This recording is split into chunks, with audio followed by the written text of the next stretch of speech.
What's going on, guys? I'm Aaron from PhoneDog.com. The dogfight showdown between the G2x and other devices on the market continues. You have the G2x over here in one hand, the current heavyweight in the Android market. I mean, stock build of Android 2.2, dual-core processor, 8-megapixel camera that can shoot 1080p video, front-facing camera. All in all, a pretty awesome device. But it's going up against what would arguably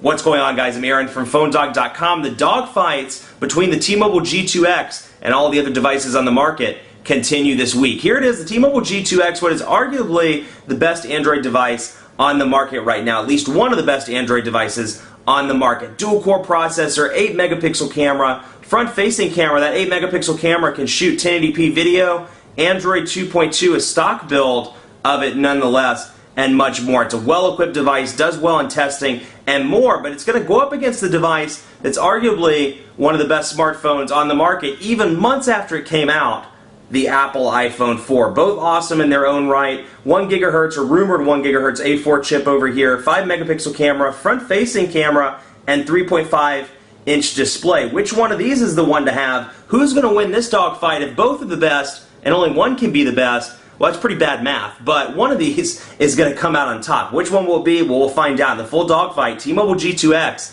Apple iPhone 4, starts right now. You know, if you came to me and you said, I need a great high-end smartphone, which one would you recommend? Well, for 70% of people, I recommend one of these two. The T-Mobile G2x, the Apple iPhone 4, on one hand, brand new device, announced at CES as the LG Optimus 2X for the international markets, came to T-Mobile as the G2x, and it was announced at CTIA. And then you have the Apple iPhone 4, been out since last year, mid last year, still an awesome device, still well known, still purchased more than some devices, almost any device on the market. So very, very popular. This one's new and very popular amongst the Android community. So both are great, but only one can win the dogfight. So we'll have to play it out and see which one takes the cake. But to go through some of the specs, over here you have a 1 gigahertz NVIDIA Tegra 2 processor, so it's that super fast processor, NVIDIA Tegra 2, 4-inch display, so like I've always said, a nice sweet spot between 3.7 inches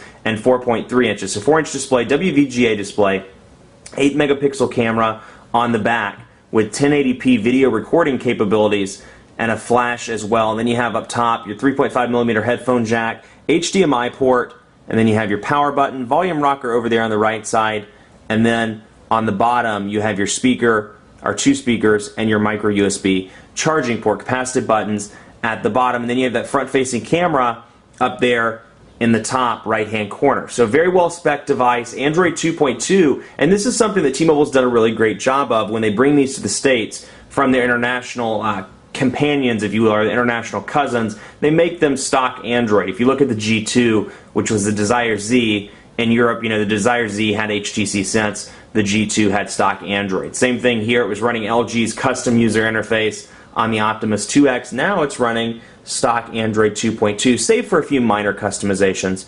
It's running stock Android 2.2, but you can just see how incredibly fast that device is. I mean, bam, up, down, no lag whatsoever.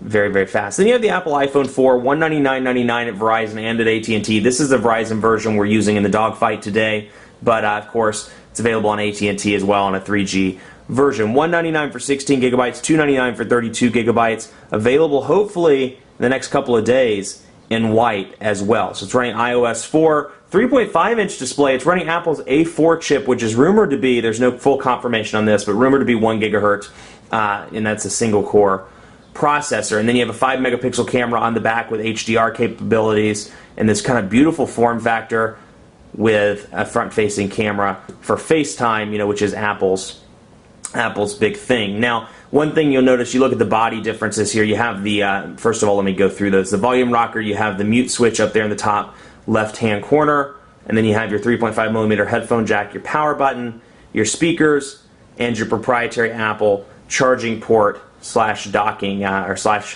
thing for a dock. So design, I mean, by all means goes to the Apple iPhone 4. By far the most beautiful device on the market. Absolutely beautiful, made of glass and metal. Just a beautiful, you know, redefines what a cell phone can look like. It doesn't have to be plasticky. It doesn't have to be black and boring. It can be made of metal, very thin, and made of beautiful glass. Now the downside is that's prone to drop, so if you drop this thing one time without a case, you're probably going to shatter it. So that's the downside to having a nice device, or being made with premium materials, is if it's not in a big case, it's probably going to break. But you can just see the difference between the plastic and the nice metal build quality on the iPhone 4. Let's take a look at the keyboards on both of these devices. This comes with a stock Android keyboard, the stock Android 2.2 keyboard at that, and then it comes with swipe as well, as you can see we'll click on this and go to input method. You can switch between whichever one you prefer. This one comes with a stock, let me get in here, iPhone keyboard. No changes can be made there, at least in its current form. I don't know about hacking and modding. That's not my specialty when it comes to iOS. So it's possible that you could change it, but at least out of the box, this is what it looks like. Now, in my opinion, the iPhone has one of the best, if not the best, virtual QWERTY keyboards on the market. It was kind of first to the market when it came out in 2007. It was revolutionary at the time, and they've still made pretty significant strides with making it as accurate as possible. So let's just say the quick found Fox went to the market for low carb pasta. The quick brown fox went to the market for low carb pasta, and you can of course use it in portrait or in landscape mode. That's what it looks like, but you can see that 3.5-inch display is much smaller than the 4-inch display that you see on the G2x. So that's what it looks like up close. And bring it down so you can see there. Now on this one, I prefer the Android keyboard. We'll type here, the quick brown fox went to the market for low carb pasta. So the quick brown fox went to the market for low carb pasta. You can use it in portrait or in landscape as well. And since I've been using this, I've been testing this as my personal device, for a couple of days just to see how it works. I had auto rotate turned off, so let's turn that back on. And let's see here. Going to messaging. There we go. Of course, we have to compare the web browsing on both of these devices. This is known as kind of the better web browser, if you will, but both are fantastic. Let's jump out of that and go to bookmarks. Let's go to Phone Dog on both of these. Or actually, let's not go to bookmarks. Whoops. Let's see here. Phone Dog.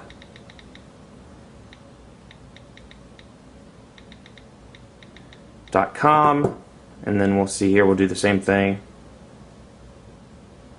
phonedog.com there, so we can wait for those to load up. Now, Android has historically not been the best when it comes to web browsing, just because the transitions are kind of choppy. It's not as fluid, whereas traditionally the iPhone has been, because it's known more as a multimedia and web browsing device. Will that hold the case here? Who knows, but we'll see. Put it to the test. So here's Phone Dog loaded up and ready to go in portrait and in landscape mode on the G2X, which ironically there's an ad running on our site for the G2X too, so shout out to that. So you can see pinch to zoom, reasonably fast, one of the faster Android devices that I've worked with. You can see bam, bam, bam, bam, bam. Who's that good looking guy? And you can scroll down. I know who that good looking guy is. That's John Q. And you can scroll up and down through here. And you can see, pinch to zoom is very good. But then again, because it is running a stock build of Android 2.2, some of the aesthetics really aren't there. Some of these aesthetics you're going to see on the iPhone, or even on other builds of Android that are running carrier installed overlays like HTC Sense. It's just going to look more aesthetically pleasing than stock Android. So you can see, scroll over, not laggy, pretty easy to use, switches over between portrait and landscape, pretty fast, and pinch to zoom is quite good. Now this one's loaded up as well, and you can see pinch to zoom is even better on the iPhone 4. I mean, I have to give it just in terms of browsing to the iPhone 4. Now you see that checkerboarding there, that's one thing that the iPhone does, and the iPad does it as well, but the actual pinch to zoom capability, and I've said this before in the Windows Phone 7 videos, it's all about how it looks to the human eye. It can actually take a second longer, but if the transition effects are there, like see when I transition, it makes this nice little transitional switch as opposed to just bump, bump, bump like Android does. So that's something to keep in mind. So even though this one actually might be a little bit slower, the transitions push it to the top, and even when you're zoomed in, very easy to read. And then even when you're zoomed out, thanks to that 3.5-inch Retina display, we'll zoom out. Huh, that's interesting. Looks like it froze. This might be a first. I might reverse this. We'll see.